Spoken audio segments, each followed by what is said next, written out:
तो इस मूवी के स्टार्ट में हम बहुत से लोगों को माइनिंग यानी खुदाई करके जाता देखते हैं।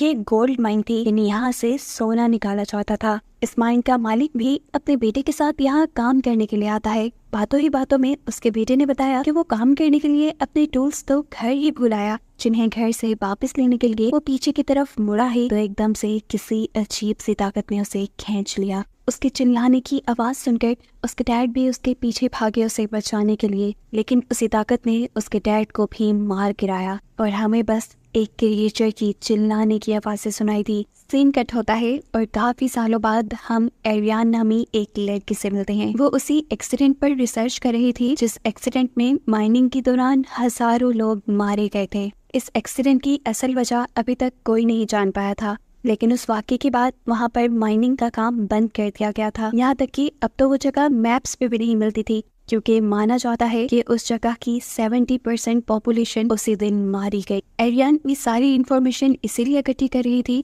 क्योंकि साइंटिस्ट के एक ग्रुप ने उसे हायर किया था और माइंस का दोबारा पता चलाने के लिए। उस जगह के बारे में बहुत सी इंफॉर्मेशन इकट्ठी करने के बाद वो साइंटिस्ट के ग्रुप के साथ उस जगह को यानी उन माइंस को ढूंढने के लिए निकल जाती है। लेकिन जैसे ही ये लोग माइंस के करीब पहुंचे तो इनके फोन्स के सिग्नल जा चुके थे। रास्ते में उतर कर एरियन एक शॉपकीपर से उन माइंस का पता पूछती है, लेकिन अजीब बात थी, वो आदमी इन माइंस के यहाँ होने या उनके बारे में जानने से साफ इनकार कर चुका था। एरियन जब उसके ऊपर जोर डालती है तो गुस्से में वो पूछता है, तुम्हें वहाँ जाकर करना क्या है, चली जाओ यहाँ से वापस। वो ऐसे बात कर रहा था जैसे वो एरियन को वार्निंग दे रहा हो। हम नोटिस करते हैं कि इस स्टोर में खड़ा हुआ एक आदमी चुपके से इनकी बातें सुन रहा था, जो किसी को कॉल करके कहता है कि बस खतरा आने वाला है। एरियन तो अपने ग्रुप के साथ यहाँ से निकल जाती है, लेकिन थोड़ा ही दूर जाने पे वो नोटिस करती है कि कार कॉन्टिन्यूसली उनका पीछा कर रही थी। उनको चकमा देने के लिए एरियन माइंस की तरफ जाने के बजाय जंगल में आगे की तरफ बढ़ गई और जिस पॉइंट पर माइंस थी पीछा करने वाला आदमी उस पॉइंट पे रुककर फिर वापस चला गया। एरियन ने अपने ग्रुप को बताया, असल में सिर्फ वो यही जानने के लिए आया था कि क्या हम माइंस की तरफ तो नहीं जा रहे। उसका आगे वापस जाते ही ये लोग पीछे माइंस की तरफ बढ़ जाते हैं, ये देखे बगैर कि माइंस के रास्ते में एक बहुत बड़ा डेंजर का बोर्ड लगा हुआ था। फाइनली ये लोग माइंस की एंट्रेंस तक भी पहुंच गए, जिसके गेट में हाई वोल्टेज करंट तोड़ रहा था। यानी यहाँ से गुजरना इतना आसान नहीं था, लेकिन एरियन अपने ग्रुप के लिए यहाँ पर भी एक रास्ता बना लेती है। एक टूटे हुए दरख्त के ऊपर रस्सी डालते हुए ये लोग माइंस के अंदर चले जाते हैं। यहाँ तक पहुँचते हुए इन्हें शाम हो चुकी थी, लेकिन फिर भी साइंटिस्ट यहाँ से कुछ सैंपल्स कलेक्ट करते हैं। बाद में इस जगह पर कैंप लगाते हैं और फिर इस जगह पर मौजूद एक ही दम से सारी हिल्स के गायब होने के पीछे के राज के बारे में बात करने लगे। एक साइंटिस्ट का ख्याल था कि ये जमीन के नीचे टेक्टोनिक प्लेट्स के हिलने की वजह से हुआ होगा, जबकि दूसरे साइंटिस्ट का मानना था कि यहाँ बहुत बड़ा सिंक होल बन गया होगा। लेकिन तीसरे साइंटिस्ट का ख्याल था कि इस सब के पीछे यूएस गवर्नमेंट है, क्योंकि एक मिनट पर रशिया ने जमीन के अंदर सबसे गहरा गड्ढा खोदने की कोशिश की थी। मे बी रशिया का मुकाबला करने के लिए यूएस गवर्नमेंट भी ऐसा ही कुछ करना चाह रही हो, जिस एक्सपेरिमेंट के रिजल्ट्स इतने बुरे निकले होंगे कि उन्हें ये सब बंद करना पड़ा। इसीलिए तो यहाँ की हर इंफॉर्मेशन भी इंटरनेट से मिटा दी गई। जरूर ऐसा ही कुछ हुआ होगा। वो यहाँ बाकी लोगों को एक रिकॉर्डिंग भी सुनाता है जो रशियंस ने जमीन की गहराई से रिकॉर्ड की थी। ये ऐसे लग रहा था जैसे किसी क्रिएचर, किसी डेविल की आवाज हो। लेकिन दूसरे साइंटिस्ट इसको सुनकर कहते हैं, नहीं, ये सिर्फ जमीन के टेक्टोनिक प्लेट्स के गरजने की आवाजें हैं। सीन कट होकर दूसरी तरफ हम देखते हैं कि यहाँ की रखवाली करने वाला एक आदमी ये नोटिस करता है कि उनके गेट की ग्रिल्स अंदर की तरफ मोड़ी हुई हैं, जो कि एक जानवर तो बिल्कुल नहीं कर सकता था। इसका मतलब अंदर कोई था। वो लोग यहाँ कुछ और क्लूज ढूंढने लग जाते हैं और दूसरा आदमी जैसे ही यहाँ पर एक इंस्टॉल हुए गेट को देखने लगता है तो अचानक ही एक अजीब सी क्रिएचर ने उसे उस गेट के अंदर ही खींच लिया और फिर मार डाला। ये देखकर वो बूढ़ा आदमी जिसका नाम पॉल है वो शॉक रह जाता है और अपने ग्रुप को जाकर कहता है कि साइंटिस्ट जो अभी इस जगह आए हैं उन्हें अभी के अभी यहाँ से बाहर निकालो। साफ मतलब था कि यहाँ के रहने वालों को ये बात मालूम थी कि इस जगह पर यानी माइंस के अंदर साइंटिस्ट आए हुए हैं। सुबह होने पर साइंटिस्ट अपनी रिसर्च शुरू कर देते हैं। देखने पर उन्हें पता चलता है कि इस जगह पर बहुत सारे मेगाफोन्स और स्टूडियो फॉर्म लगे हुए हैं, जिसमें से मेगाफोन्स बारीक बारीक आवाजें रिकॉर्ड करने, जबकि स्टूडियो फॉर्म साउंड प्रूफिंग के लिए इस्तेमाल होता है। थोड़ा आगे बढ़ने पर उन्हें जमीन के नीचे एक ग्रिल दिखती है, जिसके नीचे से बहुत सा धुआं आ रहा था। इससे पहले कि ये लोग इस धुएं के सैंपल इकट्ठे करते, यहाँ उन्हें वही कार दिखाई देती है जो पिछले दिन उनका पीछा भी कर रही थी। इस कार को देखकर ये सब लोग छुप जाते हैं। और कार के बाहर जाने के बाद ये लोग अपना काम दोबारा स्टार्ट करते हैं। एरियन अब इन सबसे कहती है, आप लोगों को जो भी करना है जल्दी करना होगा, क्योंकि लोकल्स हमारे बारे में जानते हैं कि हम यहाँ हैं, वो किसी भी टाइम हमें पकड़ लेंगे और हमें यहाँ से जाना पड़ेगा। बातों के दौरान ये लोग चल पे रहे थे और फाइनली अब इन्हें एक ऐसा घर दिखाई देता है जो दिखने में भी काफी नया लग रहा था और ऐसा भी लग रहा था कि जैसे यहाँ कोई रहता हो, लेकिन अभी इन्हें यहाँ कोई नजर नहीं आया। ये लोग एक कैमरे के जरिए इस कमरे को रिकॉर्ड करने लग गए थे और तभी यहाँ इन्हें बहुत सी और गैस के सैंपल्स नजर आए। उन्हें लगने लगा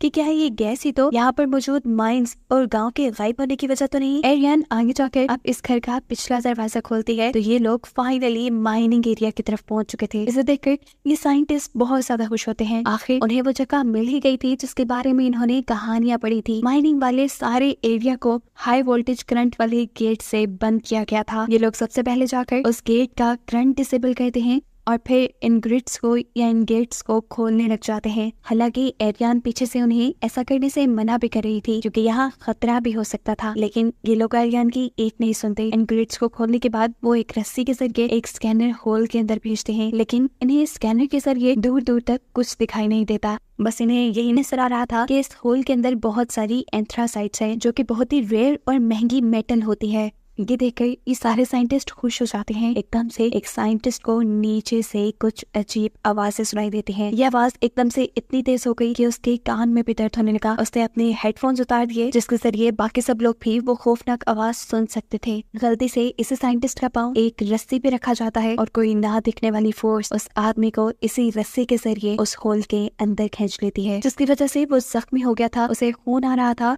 और अब होल के अंदर से वो जोर जोर से मदद के लिए चिल्ला रहा था। ये सुनकर एरियन और उसका एक साथी जेमी एक रस्सी के जरिए उस होल के अंदर जाते हैं। यहाँ बहुत अंधेरा था और इसी अंधेरे में आर्यन किसी चीज के चलने का शैडो दिखती है। यहाँ इस होल में से बहुत सी अजीबोगरीब गैसेस भी निकल रही थी जो इन्हें नुकसान पहुंचा सकती थी, उन्हें हेलुसिनेट करके बेहोश कर सकती थी। इन्हें जल्द से जल्द यहाँ से वापस जाना था, लेकिन एरियन का साथी उसे कहता है कि मैं अपने दूसरे साथी को लिए बगैर यहाँ से बाहर नहीं निकलूंगा। इतनी देर में ऊपर की तरफ यहाँ का लोकल आदमी आ जाता है जिसके हाथ में गन थी और वो ये देखकर इन लोगों पर गुस्सा हो रहा था कि उन लोगों ने ये ग्रिड्स खोल दी। वो जल्दी से अब उन रस्सियों को काटने लगा जो कि उस हॉल के अंदर गई हुई थी। वो ये नहीं जानता था कि इन्हीं रस्सियों के जरिए दो इंसान यानी एरियन और उसका साथी जिमी अंदर गए हुए हैं। एक रोक के करते ही नीचे ये दोनों डर जाते हैं और जल्दी से एक ही रस्सी के जरिए वापस ऊपर आते हैं। इनके पास अब अपनी मदद को बुलाने के लिए भी कोई नहीं था। ऊपर से ये लोकल आदमी जो लगातार इनके ऊपर गुस्सा किया जा रहा था और जल्द ही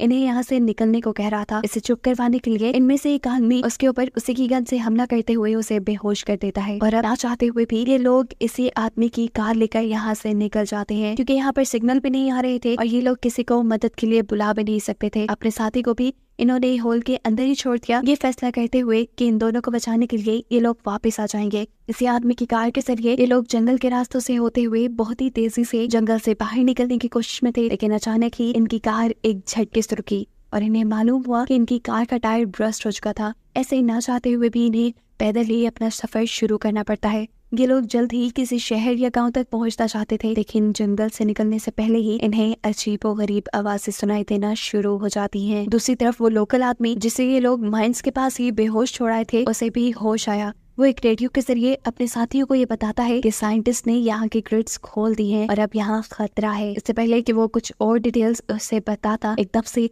एक मिस्टीरियस सी क्रिएचर आकर उसे हमला करके मार देती है। मरने से पहले यह आदमी बस एक इमरजेंसी अलार्म ही बजा पाया था, जिससे सभी लोगों को अब यहाँ पर आए खतरे के बारे में पता चल जाता। यहाँ एड्रियन का ग्रुप जो तेजी से जंगल से निकलकर किसी भी गाँव किसी भी टाउन तक पहुँचने की कोशिश में था, उन्हें जंगल में से ही एक अजीब सी आवाज सुनाई देती है। ये अजीब आवाज बिल्कुल ऐसी ही थी जैसी पिछली रात साइंटिस्ट ने उन्हें रिकॉर्डिंग में सुनाई थी। डर कर ये लोग अपनी फ्लैश लाइट्स भी ऑफ कर देते हैं और एरियन नाइट विजन के जरिए यहाँ पर चीजें देखना शुरू करती है और एकदम से उसके सामने आ जाता है एक बहुत ही अजीब सा मॉन्स्टर, जिससे बचने के लिए ये लोग भागने लगे। लेकिन अफसोस की बात ये थी कि ये मॉन्स्टर उनके एक साथी के ऊपर हमला कर चुका था। वो एरियन के भी बहुत करीब था और एरियन को भी पकड़ने ही वाला था, लेकिन वो उसे धक्का देते हुए अपने से दूर करती है और तेजी से भागना शुरू कर देती है और भागते हुए अपने बाकी साथियों तक पहुंच जाती है जो इस टाइम रोड के पास भी पहुंच चुके थे। ये लोग यहाँ एक ट्रक को भी रोक चुके थे जिसके पीछे ये तीनों चढ़ जाते हैं। एरियन के साथ ही चढ़ने के बाद भी गोलियां चलाती है ताकि वो मॉन्स्टर डर कर इन तक ना पहुंच पाए। थोड़ी ही देर में अब ये लोग पास के एक टाउन में भी पहुंच चुके थे, जहाँ जाकर इन्होंने नोटिस किया कि यहाँ के लोकल्स किसी इमरजेंसी सिचुएशन के लिए अपने आप को तैयार कर रहे हैं। शेल्बी इन्हें भी एक सेफ घर में लेकर जाती है, जहाँ जाकर इन्हें मालूम होता है कि शेल्बी को पहले से ही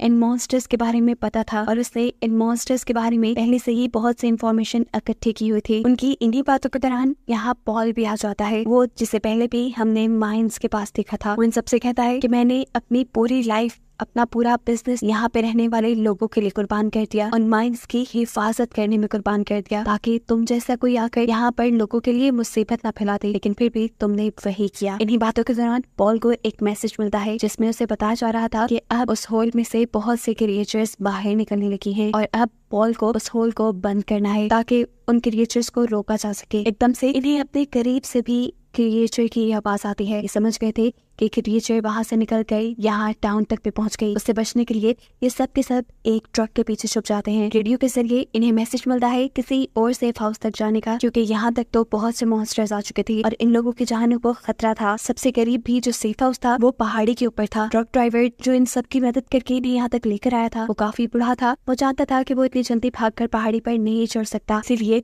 वो अपने आप को वॉलंटियर करने का फैसला करता है। वो सबको यहाँ से भाग जाने को कहता है और खुद मॉन्स्टर्स को डिस्ट्रैक्ट करने के लिए यहीं खड़ा रह जाता है। यहाँ इन लोगों के हाथ से वो एक अजीब सी बॉम्ब नुमा चीज पे ले लेता है और क्रिएचर्स के पास जाकर उसे ब्लास्ट कर देता है, जिसकी वजह से सभी क्रिएचर्स के साथ साथ वो भी जलकर मारा गया था। दूसरी तरफ ये पूरा ग्रुप भी अब दूसरे सेफ हाउस में पहुंच चुका था। एरियन की साथी ने उन्हें बताया था कि इन्हें अब बिल्कुल खामोश रहना है, जिससे मॉन्स्टर इनका पता नहीं चला पाएंगे। ये सब तो बहुत खामोश रहने की कोशिश कर रहे थे, लेकिन एकदम से उनकी रेडियो से निकलने वाली आवाज इस क्रिएचर को अट्रैक्ट कर देती है, जो क्रिएचर इनके इस सेफ हाउस के बाहर ही थी, जो भी अब इस घर के अंदर आ गई। और ये लोग इस क्रिएचर से बचने के लिए एक दूसरे रूम में चले गए। जिसके बाद ये मॉन्स्टर को डिस्ट्रैक्ट करने के लिए दूसरी तरफ एक प्लेट फेंकते हैं और फिर खुद पीछे के कमरे में जाकर दरवाजा बंद कर लेते हैं। लेकिन यहाँ मॉन्स्टर भी इन्हें सेंस कर चुका था। वो एक ही पंच मारते हुए ये दरवाजा तोड़ देता है और दूसरा पंच वो मारता है जिमी को। जिमी जोर से जमीन पे गिरता है। उसके फ्लोर पे गिरने की वजह से नीचे फ्लोर टूट चुका था और ऐसे इन्हें यहाँ एक सीक्रेट टनल दिखाई दी। ये लोग अपनी जान बचाने के लिए तेजी से इसके अंदर चले और भागते हुए इसी टनल के जरिए वो एक गार में पहुंचे।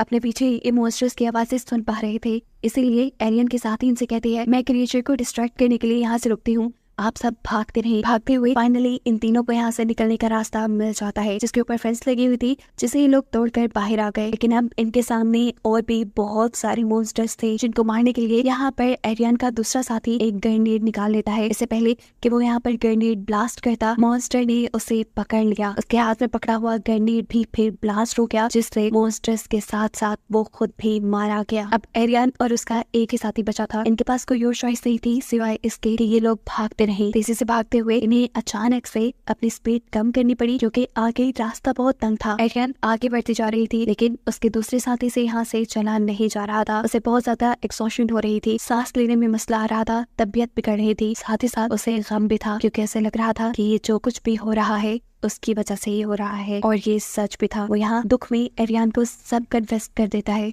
कि ये सब उसकी वजह से है। वो यहाँ किसी साइंस एक्सपेरिमेंट के लिए नहीं आया था। सच तो ये था कि वो यहाँ एक कंपनी के लिए आया था, जो उसे बहुत सारे पैसे दे रही थी एंथ्रासाइट लाने के लिए, यानी वो मेटल लाने के लिए जो सिर्फ इसी जगह से मिल सकता था, और उसे वो यहाँ मिल भी गया था। ये सुनकर एरियन को यहाँ दुख तो हुआ, लेकिन वो इस टाइम उसे कुछ कह नहीं सकती थी। वो उसे यहाँ हौसला देती है और उसे कहती है कि गलतियां सबसे हो जाती हैं, मेरे से भी हुई थी। एक मर्तबा हिमालय के पहाड़ों पे से मैंने अपने क्लाइंट को मरने दिया, क्योंकि उस टाइम मुझे अपनी जान बचानी थी। वो अब दोबारा उसे यहाँ से निकलने के लिए हिम्मत देने की कोशिश करती है, लेकिन अब वो अपनी सारी उम्मीदें खो चुका था। तब एरियन कहती है, अच्छा ठीक है, अभी मैं यहाँ से जा रही हूँ, लेकिन मैं वादा करती हूँ मैं तुम्हें लेने यहाँ वापस जरूर आऊंगी। सीन कट होकर दूसरी तरफ हमें टाउन का सीन दिखाया जाता है, जहाँ पर बहुत सारे लोग कंट्रोलर लेकर खड़े हुए थे। इन कंट्रोलर्स के जरिए ये लोग उन मेगाफोन्स को चलाते हैं, जिन मेगाफोन्स को हमने माइंस के अंदर जगह जगह लगे हुए देखा था। ये चलाने का मकसद ये था कि मेगाफोन से अट्रैक्ट होकर ये सारे के सारे मॉन्स्टर्स माइंस के अंदर चले जाएं और फिर ये लोग माइंस को तबाह कर देंगे, जिससे ज्यादा से ज्यादा मॉन्स्टर्स मारे जाएंगे। यहाँ आर्यन भी जो ऊपर जमीन तक पहुंच चुकी थी, वो भी अपने करीब गोलियों की आवाजें सुनकर उनकी तरफ भागना शुरू कर देती है। क्योंकि वो जानती थी कि वहाँ पर इंसान होंगे, लेकिन इतने में ही उसका सामना हो गया एक मॉन्स्टर से। मॉन्स्टर उसे देख नहीं पाया था, इसलिए वो बिना शोर किए यहाँ गन के अंदर ही छुप गई। और जब उसे लगा कि वो क्रिएचर यहाँ से जा चुका है, तो वो उस गन के ढेर से बाहर आ गई, ये जाने बगैर कि मॉन्स्टर अभी उसके पीछे ही था, जिसने उसके ऊपर हमला करके उसे बेहोश कर दिया। उसे जब होश आया तो वो एक केव के अंदर थी। उसके पास उसकी मरी हुई साथी भी लेटी थी यहाँ, और उनके सामने एक बहुत बड़ा सा मॉन्स्टर भी था। एरियन जब हिलने की कोशिश करती है तो एकदम से पैनिक हो जाती है, क्योंकि अब वो हिल नहीं पा रही थी और वो समझ चुकी थी कि वो पैरालाइज हो गई। वो तेजी से इधर उधर हिलने की कोशिश कर रही थी और उसकी हिलजुल ने यहाँ मॉन्स्टर को गुस्से में डाल दिया। मॉन्स्टर चिल्लाई तो उसकी आवाज से सुनकर एरियन एक और मरतबा बेहोश हो गई। दोबारा उसे होश आया तो वो अपने बाकी दोनों साथियों के पास थी, जो दोनों हैरानकुन तौर पर बिल्कुल सही सलामत उससे बात कर पा रहे थे। उनमें से एक एरियन को एक ग्रेनेड देने की कोशिश करता है, जबकि दूसरा साथी एरियन को बताता है कि ये सारे मॉन्स्टर्स एक स्पीशीज है, पूरी एक कॉलोनी है यहाँ इन मॉन्स्टर्स की, जो बिल्कुल आर्ट्स की तरह रहते हैं। उनकी इन्हीं बातों के दौरान एकदम से